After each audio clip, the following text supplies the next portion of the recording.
Well, I've been convicted of fiddling my expenses there. I didn't know I was doing wrong at the time. I do accept now that I should have thought more about it and consulted people and taken advice and not filled in the forms as I did then. Some people would say that that's an extraordinary statement because you claimed expenses while you were on an aeroplane to India. You came home in a chauffeur-driven car, and yet you claimed expenses for that. How come you didn't know? I didn't claim expenses for those particular things. It was a mistake.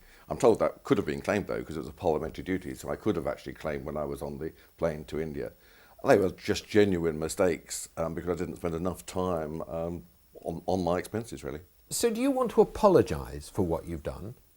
Yes, I have made a mistake, and I'm sorry about that, and if I've upset people.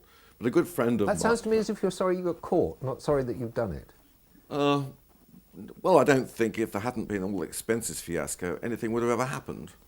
But you are somebody who was running Essex County Council, where you were in the House of Lords, and yet you're saying you couldn't work out your own expenses. Well, it's just a matter... I regret now that I didn't put more time into my personal life and put more time into what expenses I was claiming. I wasn't making any kind of profit out of it. The expenses I claimed were used for staff salaries. But using your Essex County Council car to go to London, some people in Essex might say that you were actually picking their pockets by doing that, and by claiming expenses you weren't entitled to, you were picking the taxpayer's Let's make pocket. this clear. I didn't use Essex County Council car to go to London all the time. I went on London most times by train. I came home several times by the car, but it was always because I had some county council duty. Yeah. Same thing. I was refute that because I actually went to London more by train than I ever went in the car. Before I came to see you, I did ask a few people what words they would use to describe you, and they said autocratic, arrogant, sometimes rude. Do you think that that's fair? No, not rude. I have obviously views on things, and sometimes you have to be fairly determined. I'm proud of my record. A lot of people in local government and national government never achieve anything, and therefore you have to be tough, I would think is a better description. Tell me about the day that you first went into prison and the door closed behind you. Well, the very, very, very worst thing is when the judge sentenced you, and I didn't think I was going to go to prison at all. All the support I'd got was not to send me to prison. After all, I am 71 now, and there was no one else of that age in prison I didn't see anyway. Anyway, when the judge sentenced me, which is a big surprise to prison, and then said, take him down, I think that was the very worst thing because it was an unknown experience as to what was going to happen. And then you're taken down and into a cell. Fortunately, I was given a cup of coffee. But and then you have handcuffs put on you and you're taken into a van. And so it was a totally unknown experience, so I didn't know what to expect. I think I just went into shock in a way. Did you think, as you sat there on your bench, how on earth did I get here? I don't think I thought anything really. I think, as I said, I was in a state of shock.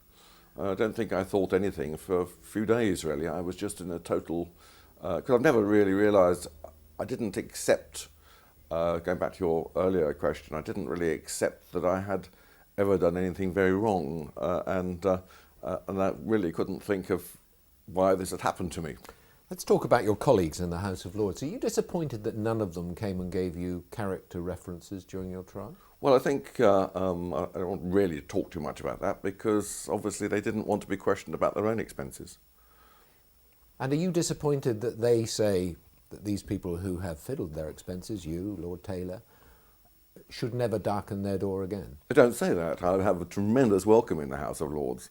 But Everyone nobody, when they were talking about it and saying that you shouldn't come back, everybody was nodding. Nobody was saying this doesn't apply to Lord Hanningfield.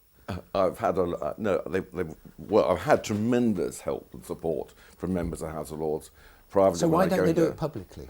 I don't know, but certainly privately. I know what I've had privately, don't I? You see, speaking to you, I get the feeling that you still don't understand quite how angry the British public were about people fiddling their expenses. Well, I don't know. I mean, when people talk to me about it, Obviously, I don't think the public. I think the media are more angry than the public. I think the public say to me, I meet lots and lots of people in the street, and they are, well, to a man, yes, angry about that it. when they talk to me about it, they say, "What sort of duck house did you buy?" But you were claiming money you weren't entitled to. Well, I didn't know that at the time. Shouldn't you have known it? Perhaps I should have known it, but I don't think I think that it could have been clearer by the officials in the House of Lords. I think I could have been told more so that one should have. Isn't that pushing responsibility onto somebody? No, because they see all the forms and claims and things, and certainly that would happen in the county council. You've spent most of your time in public life. You've had power, you've had influence, you've had standing in local society. Now every time anybody mentions your name, it's the disgraced former leader of Essex County Council and peer, Lord Hanningfield. The disgraced is what will be remembered, isn't it? Well, I would hope that I can rebuild my life in a different way. I will have always been through this trauma, but the others who've been, like Geoffrey Archer or Jonathan Aiken, they've rebuilt their lives in different ways, and I hope that I can actually do some things like that. When you go home tonight, or this afternoon to your house and close the door and it's you and the dog, and you look back on this time of power, of influence, and your reputation has gone, what will you think about the future?